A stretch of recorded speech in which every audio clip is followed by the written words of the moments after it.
All right, welcome to the first installment of the BBM. I know that doesn't stand for Big Bowel Movement. Everybody likes to start off with a joke. It stands for Bubba's Basic Mechanics. I've been one for probably most of my life. My father was diesel mechanic, so that's where I got most of my skills from. As you can see, the car right here we'll scan is a 1970 340 Duster. Numbers matching. This is my baby. I did one about 12 years ago, and this is where I'm at now. Today we are going to show the installation of the drip rail. As you can see, I have this drip rail on, and I'll be honest, I did look on YouTube to see a couple different styles of how people put them on, but I think my technique's a little bit different. Everybody knows how they go on. They grip on the top, and you take a rubber hammer and smack the bottom so that they grip the bottom part of this. But what I'll do is I'll show you on the other side. I put a little grease right on the inside of the chrome piece and on the drip rail itself, so when I snap this down and tap this on in succession, you're bound to chip paint, correct? If you guys can do it without chip paint, better for you. But if not, you're going to chip paint. So two things of grease helps: the sliding of the clip over the rail, and if there's a little chip down to probably usually primer. If your paint's good, your primer's still there. Is you got grease replacing the chip paint, so thus not rusting quickly or whatever have you. But plus, the main thing is the ease of installation. So I have my piece already greased up for the other side, and my hammer. I'll meet you on the other side.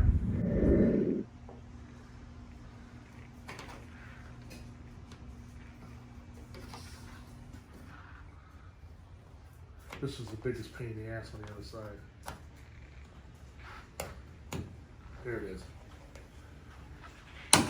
There it is. Sweet baby G. All right, here we are on the other side. Momentarily just missed. I place this clip on. This goes on by hand on both sides.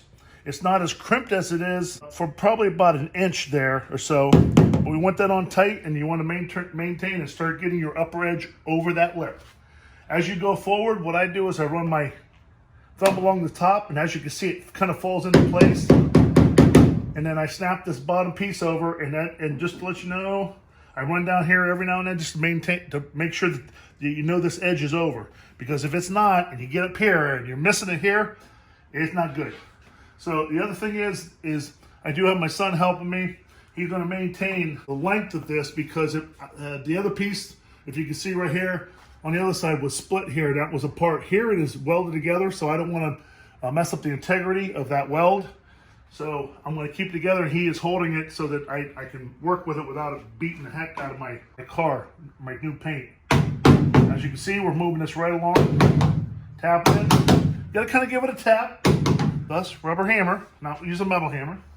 Pull this down. I'm pulling this down with my hand. He's watching right here. He didn't care about me, but he's watching right here. As I go forward, he's bringing it down. Bringing it down on top.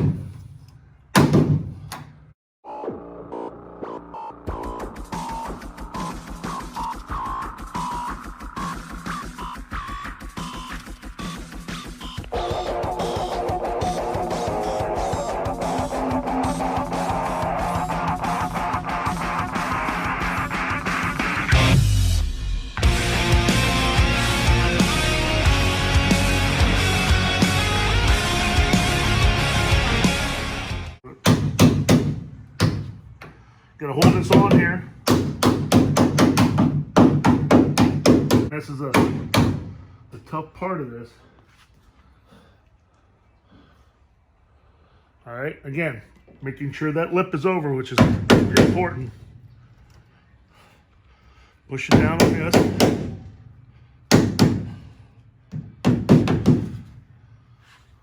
Where are we at here? We are in.